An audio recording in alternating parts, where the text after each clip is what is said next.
poquito lejano, pero que la verdad tiene incidencia sobre todo el mercado o todo el mundo de la banca en nuestro país, la nueva Ley General de Bancos, los costos que significa esta ley, las cifras que se manejan en torno a todos los movimientos bancarios y también esta nueva ley. Yo entiendo poco y por eso lo voy a presentar de inmediato a nuestro invitado que entiende muchísimo más que yo, Jorge Callazo, que es socio de Deloitte y director ejecutivo del Centro de Estrategia Regulatoria para Latinoamérica. Este Centro de Estrategia Regulatoria es una unidad de apoyo técnico para las firmas miembros de Deloitte de toda la región. Además es ex intendente de la Superintendencia de Bancos e Instituciones Financieras de Chile, ingeniero comercial de la Universidad de Santiago y cuenta con un postítulo en finanzas de la Universidad de Chile. Jorge, ¿cómo estás? Bienvenido. Muchas gracias, Elena, mucho gusto. Por la presentación. A ver, hablemos un poquito de esta nueva Ley General de Bancos. Si pudiéramos explicarla para la gente, porque en general nosotros en el programa nos escucha harto emprendedor o personas que tienen una pequeña o mediana empresa y me imagino que nadie está exento a lo que sucede con una nueva regulación, ¿no? En cuanto a la industria bancaria, digamos. Efectivamente, esta es una ley importante, esta es una ley altamente esperada por el sector financiero durante muchos años. ¿Por qué? Te voy a explicar enseguida. Quizás como una introducción, te voy a contar que probablemente algo que ustedes o los radioescuchas no lo tienen tan claro, y es que la industria bancaria es la industria más regulada en una economía y esto a nivel mundial. En todas partes del mundo. En todas partes del mundo. Independiente de color político, esta es la industria más regulada a nivel mundial. Y la razón de eso es simple y compleja a la vez. Yo me imagino lo simple porque... Lo simple es que trabajan con dinero ajeno. Exacto. De cada 10 pesos de actividad bancaria de crédito, habitualmente el dueño del banco aporta 1 peso. De 10. De 10. Y eso genera una complejidad que es distinto de la industria agricultura, de la pesca. Cualquier cosa. Aquí se trabaja con dinero del público. Y eso hace que esta industria sea tan especial. Y por lo tanto estamos hablando de una industria de intermediación financiera que básicamente junta dos puntas: a las personas que tienen excedentes de caja y a las personas que tienen déficit de caja. Entonces, juntar estos dos mundos es lo que hace una institución de intermediación financiera. Un banco. Un banco. La quiebra de un banco tiene externalidades. No es lo mismo que quiebra una industria de zapatos a que quiebra un banco. Cuando quiebran los bancos, las externalidades negativas se transmiten a toda la economía. Ustedes son muy jóvenes, pero la última gran crisis en Chile fue el año 82. Así es. Y eso significó 14 puntos del PIB negativo. 14 puntos ha sido negativos una de las crisis más importantes a nivel mundial. Así es, no solo a nivel Chile. No, a nivel mundial ha sido una de las crisis que más impacto ha tenido en la economía. Esa crisis del año 82 en Chile. Para los radioescuchas probablemente es normal depositar su sueldo en un banco, retirarlo en los cajeros, pedir un crédito hipotecario a 30 años, tener una línea de sobregiro, etcétera. Cuando hay crisis, esa normalidad se pierde. Y si no, basta ir a Argentina y ver cómo hace la gente para comprar casas. No pueden. No existe crédito de largo plazo en Argentina. ¿En serio? Y eso es por la crisis. Yo no sabía eso. Porque se va perdiendo la confianza. Entonces, lo que para nosotros es habitual, en otras partes no funciona. No es habitual en todos los países, y particularmente en aquellos que han tenido crisis bancarias recientes.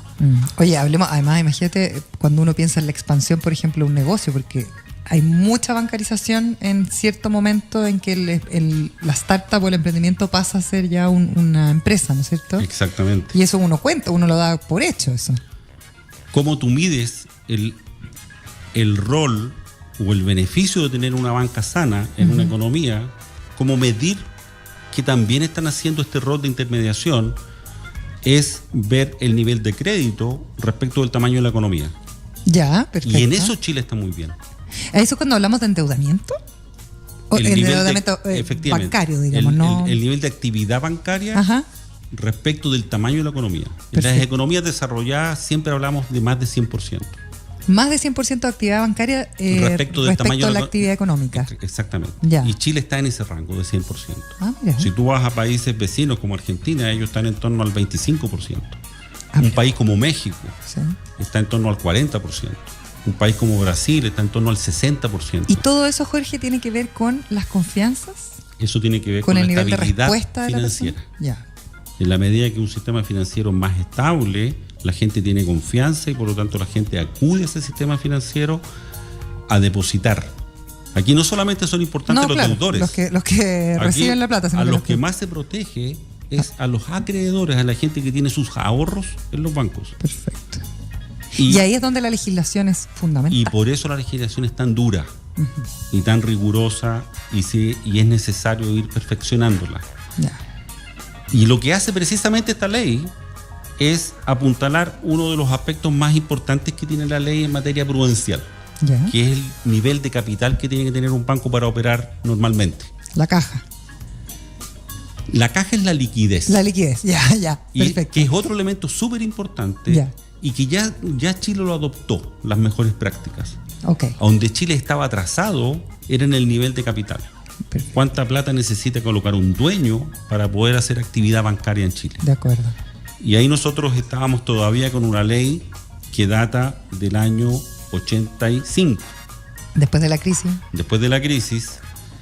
Pero que Ya no da, yo creo, para la actualidad, pues, además. absolutamente no. Nosotros hoy día en Chile estamos aplicando un estándar de capitalización internacional que se creó internacionalmente en el año 88 y nosotros lo alcanzamos a adoptar en la ley Ya. y que fue el estándar de Basilea I. Ya. Basilea es una unidad del Banco Internacional de Pagos, que es como el banco central de los bancos centrales El banco central de todos los bancos. y que está en Suiza. Perfecto. Después de la crisis del petróleo de los años 70, los países empezaron a retomar la estabilidad y empezó fuertemente el proceso de globalización e intermediación financiera intrapaíses. Perfecto. Y se empezó a acrecentar mucho la globalización financiera. Y había un problema en esa época y es que todos los países tenían normas distintas respecto de cuánto capital había que tener para operar. Perfecto. Y eso producía lo que se llama desventajas competitivas. Entonces, si la banca italiana era más estricta que la banca portuguesa, tenía una ventaja. Claro. Entonces, la comunidad internacional en esa época, a fines de los 80, acordó tener un estándar común de capitalización. Internacional. Que todos los bancos tuviesen la misma regla. Ok. Y eso es Basilea I.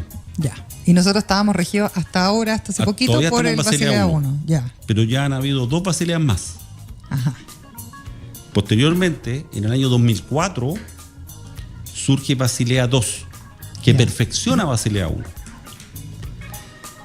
Y después de la crisis del 2008, la crisis internacional, surge Basilea III. El año 2010 empezó la revisión y se emitieron correcciones al acuerdo del año 2004, que es Basilea II. Primero el 2010 y ahora último el 2017 en diciembre. Se terminó la revisión completa del acuerdo. Perfecto. Lo que estamos haciendo ¿Participan ahí como representantes de todos los países? ¿O no? solamente de los G20. Solo G20, ya, perfecto. Y Chile también participa. Yo tuve la suerte de participar en el Comité Basilea en las discusiones porque Chile fue invitado como observador a partir del año 2014. Qué interesante, ¿no? Entonces, lo que hace esta ley, en uno de sus componentes, es incorporar todos los elementos de Basilea III para el cálculo del capital de los bancos. Ya. ¿Y qué es lo que hace en la práctica y en términos más o menos simples? Mejora la cantidad y la calidad del capital. Ya. Cuando digo la cantidad, es Más. cuánto más capital necesito para hacer actividad bancaria, y cuando hablo de calidad, me refiero a que sea capital puesto directamente por los dueños Ya. en dinero efectivo en la práctica, lo que se llama el capital básico. ¿Y eso se pone en dinero efectivo? ¿Se pone en oro? ¿En qué se pone? No, se pone en dinero. En dinero. O en instrumentos. ¿Y estamos hablando como de una cifra específica, un porcentaje de lo que se opera? Es un porcentaje de los activos. Ok. ¿Y qué porcentaje es? Desde el año 88 es un 8%. Ya. Lo que ha ido modificándose es la forma de calcular ese 8%. Ya. Y hoy día se mantiene el 8%, pero se crean unos colchones de seguridad que te llevan al 10,5%. Ok.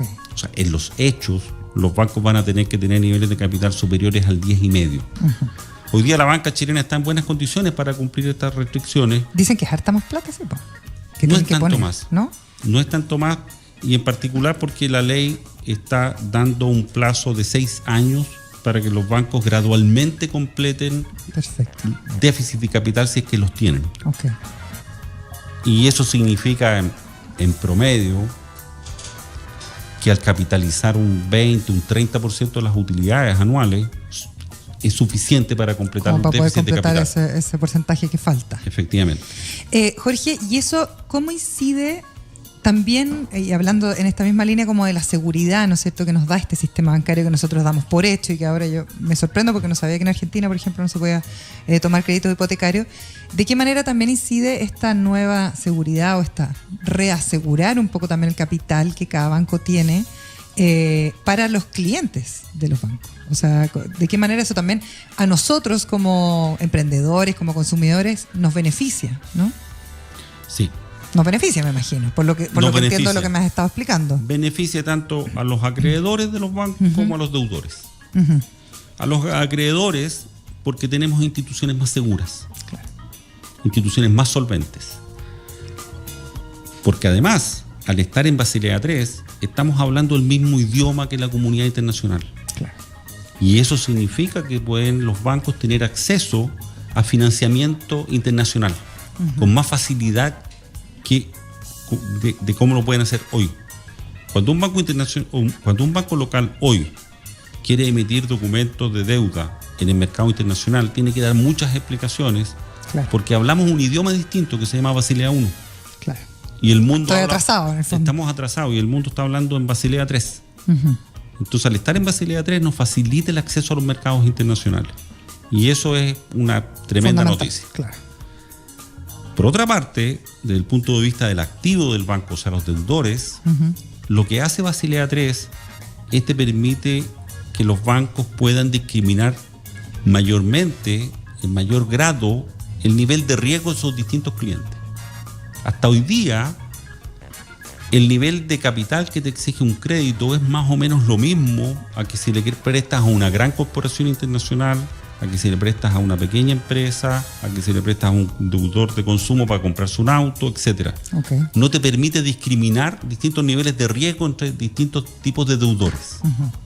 Y lo que hace Basilea III, él le asigna mayor sensibilidad a la forma de cálculo. ¿Qué tiene de bueno eso? Es que hay grupos de deudores que, de acuerdo a Basilea, tienen riesgos no necesariamente tan altos como el resto de los deudores. Un ejemplo de esto es la pyme. Ya. En general, en el comité de Basilea, las pymes, su nivel de ponderación para efectos de riesgo, y disculpa la terminología, pero es la única forma que se puede entender, es por debajo del 100%. Eso quiere decir que un deudor que tiene 100% de cargo de capital es más caro que uno que tiene 75%. Por supuesto. Y más caro que uno que tiene 50%. Exacto. Y eso se transmite a la tasa de interés. Claro. Por lo tanto, es un costo para la persona que está en esa pyme, digamos. Es un costo para el que tiene un porcentaje más alto de ponderación. ¿Y quiénes tienen porcentaje más alto de ponderación? Los deudores más riesgosos. Claro. Por lo tanto, es como un círculo vicioso porque pagas más caro y eres el que tiene menos para responder en el fondo, ¿no? La lógica de la actividad bancaria es que la tasa de interés tenga una relación con el riesgo. Claro. Y eso tú lo ves cuando tú vas a pedir un crédito hipotecario. La tasa va a depender de tu nivel de ingresos, Exacto. si tienes otras propiedades, cuál es el pie que vas a dar para la casa, etcétera. Y eso es el riesgo. Jorge, y ahí hablando un poco en esa lógica, hoy en día, pensando en todo, las mismas dinámicas que se dan desde el mismo Estado, ¿no es cierto? Que se está hablando mucho de emprendimiento, de innovación.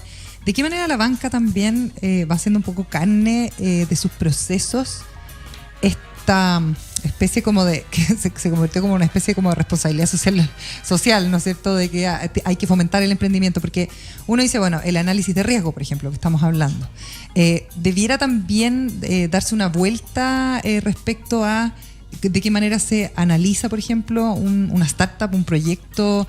Se ha hablado mucho, por ejemplo, con el caso de Corner Shop del tema de las inversiones, de qué manera se va a buscar inversión, pero la banca tiene mucho que decir en esto. No solamente uno se financia con rondas de capital o con inversionistas de capital de riesgo, sino que la banca también participa de esto y de los crecimientos de los negocios. ¿Se ha ido modernizando? ¿De qué manera lo ves tú también desde esa perspectiva? Sin duda que se ha ido modernizando. La banca es un reflejo del nivel de desarrollo de un país. No es distinto. No podemos exigirle que un sector bancario, una industria bancaria, sea muy distinto en términos de desarrollo de lo que es el país. Claro. Y el país se ha desarrollado.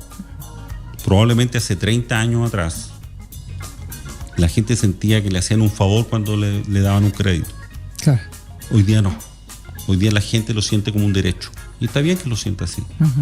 Y la gente está alzando la voz respecto a la calidad de la atención que le dio el banco, si siente que la tasa fue justa o no fue justa, el tratamiento que le dieron, si es que no pudo pagar y cuáles las facilidades que le da el banco, etc. Entonces, hay una presión sobre la banca. Hay una presión de que efectivamente sea un actor más determinante en materia de desarrollo económico. Y la banca ha ido gradualmente tomando el guante de eso. Y hoy día todos los bancos, por ejemplo, tienen sendas unidades para atender los reclamos de los clientes. Hace 30 años eso era impensado. Existía, claro. A los bancos no les importaba eso. Pero hoy día sí. Y hoy día hay nuevas áreas de desarrollo de emprendimiento, por ejemplo, o lo mismo que pasa, no sé, con los laboratorios que de repente integran también nuevos proveedores y empiezan a meter innovación. Efectivamente, la industria se ha ido haciendo cada vez más compleja. Hay más competencia también por actores no bancarios. Claro. Lo que antes era muy fácil para un banco, hoy día no. Hoy día tiene que salir a buscar clientes, tiene que tener la capacidad para identificar aquellos proyectos de innovación que son efectivamente de bajo riesgo y de alto impacto. Y los bancos están en eso. Los bancos están mejorando sus sistemas de producción, sus sistemas de identificación de riesgo. Las áreas de especialización dentro del banco han florecido en los últimos 15 años. Por lo tanto, los bancos sí efectivamente han ido adaptando sus estructuras productivas a una sociedad más desarrollada, más demandante, más compleja. Y más compleja también tiene que ver con, por ejemplo, cuando uno habla de endeudamiento, se me vino a la cabeza Cumplo. No sé si tú conoces Cumplo, que en el fondo va también midiendo la capacidad de respuesta y la capacidad de cumplimiento, ¿no es cierto?, con las obligaciones de, no sé, los inversionistas que pusieron plata para un X proyecto, ¿no es cierto? En el banco también se toma en consideración, por ejemplo, el historial de cumplimiento que pueda tener, en este caso, una empresa o una pyme o un emprendedor. Sí. Y es inevitable. Y eso también tiene que ver con las tasas y con todo lo que... Efectivamente. Efectivamente, los bancos tienen motores de análisis para poder discriminar los distintos niveles de riesgo que puede tener un cliente. Y no solamente depende de el capital que tenga esa persona o la posibilidad de pagar o el activo o el pasivo que tenga, sino también de su comportamiento histórico. ¿Eso también se mide? El comportamiento histórico se mide en todos los casos. En donde es más crítico es en las personas. En las personas individuales. Quiere decir natural, esto, los que piden créditos de consumo, los que piden créditos hipotecarios. En las empresas, el peso más fuerte tiene que ver con la fortaleza financiera de la empresa y con lo que se llama el carácter de los dueños. ¿Quiénes son los dueños? Es gente conocida, es gente seria, es gente que ha tenido trayectoria en este rubro, con experiencia, etc. En cambio, en las personas, el mejor predictor del comportamiento de una persona es mirar el pasado. cómo se ha comportado en el pasado. Exacto. Y tenemos 5 minutitos, Jorge. Me gustaría preguntarte un poco tu visión respecto a este proyecto. No sé si conoces la banca ética.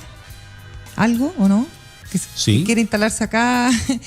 Hace rato que están como haciendo un poquito de ruido, pero también desde la perspectiva de la banca en general, cuando uno habla de la banca ética, bueno, la promesa de la banca ética, por lo menos en Europa, es que yo funciono bajo la misma normativa, ¿no es cierto?, superintendencia de bancos, pero invierto en proyectos que generan algún beneficio a la humanidad, por decirlo así, bien en simple. ¿Los bancos también vuelven a revisar un poco dónde están invirtiendo la plata y van a tener que revisar un poco también estos procedimientos como más internos del banco? Uh-huh. Sin duda que así es. A mí el concepto de banca ética me incomoda un poco. Sí, así te veo en la cara. Me incomoda porque da la sensación de que hay una banca tradicional que no es ética. Que no es ética, claro, es verdad. Y creo que no es el punto. Uh-huh. El punto es cómo la banca se adapta a las exigencias de una sociedad cada vez más demandante. En materia de derechos sociales, en materia de protección de minorías, etcétera. Y los bancos, parte de su responsabilidad es adaptarse también. Uh-huh. Hoy día, si tú vas a pedir un crédito para instalar una represa en un sector en donde hay una comunidad afectada que se resiste a esa actividad, los bancos no lo van a hacer. En general no lo van a hacer porque efectivamente también tienen códigos éticos para poder disminuir el riesgo, en definitiva. Por supuesto. De las propias actividades que realizan. Uno se olvida un poco de eso, porque como que decir, ya la aprobación, por ejemplo, del Ministerio de Medio Ambiente o de las instituciones, pero uno se olvida de lo que pasa con la banca, que tiene que ver, o sea, lo que está mirando la banca también. Efectivamente, o sea, la banca tiene una tremenda responsabilidad en eso y efectivamente la están abordando. Hoy día un banco, te pongo un ejemplo, los bancos en Chile no han sido multados por financiamiento de actividades ilícitas, porque efectivamente han desarrollado unas unidades muy potentes al interior de los bancos para identificar en forma temprana potenciales riesgos de clientes que pudieran estar asociados a actividades ilícitas. Los cuestionamientos por los sitios en Machalí, bastante daño le causaron al banco que prestó la plata para hacer ese negocio, por ejemplo. Y pero es una situación muy puntual. Claro, es puntual. Claro. Pero fue de público conocimiento. Fue de público conocimiento. Los bancos son una de las actividades que están bajo la lupa no solamente del público en general, del sector político y un escrutinio muy fuerte de parte del propio Estado. Uh-huh. Y por lo tanto los bancos tienen un riesgo reputacional que cuidar. Sí. Y cuando se pierde la reputación de un banquero, se pierde la confianza. Uh-huh. Y cuando se pierde la confianza, existen las corridas bancarias. Y cuando hay una corrida bancaria hay una quiebra. Uh-huh. Por lo tanto, los bancos están muy conscientes de ello y tienen también toda una estructura de políticas y procedimientos para salvaguardar los riesgos reputacionales que podrían devenirse por no tener el debido cuidado en el tipo de actividades que están haciendo. Exacto. Por último, Jorge, esta nueva ley general de bancos nos deja entonces en un buen pie para relacionarnos, por ejemplo, con capitales internacionales. ¿De qué manera también afecta a nuestra economía? Positivamente. Ya. Positivamente porque transforma a Chile en una jurisdicción que está a tono con las mejores prácticas internacionales a nivel global. Y eso lo hace atractivo tanto desde el punto de vista de aquellos bancos que quieran emprender actividades productivas fuera de Chile, uh-huh, como por ejemplo el Banco de Crédito cuando va y se instala en Miami. Claro. O también la hace más atractiva para aquellos que quieren instalarse en Chile. Uh-huh. Por lo tanto, hace una plaza, una jurisdicción financiera más atractiva, más segura, que habla el mismo idioma que el resto del mundo. Y en eso la economía se ve beneficiada. Por supuesto. Bien, le queremos agradecer a Jorge Callazo, socio de Risk Advisory de Deloitte, exintendente de la Superintendencia de Bancos e Instituciones Financieras, porque la verdad es que nos explicaste con peras y manzanas de qué se trata esta nueva normativa y lo importante que es. Muchas gracias, Elena. Gracias, Jorge, que te vaya muy bien. Nosotros nos despedimos, viene el Conclave Deportivo, nos volvemos a encontrar mañana. Chao. La clave del emprendimiento está en la 92.9.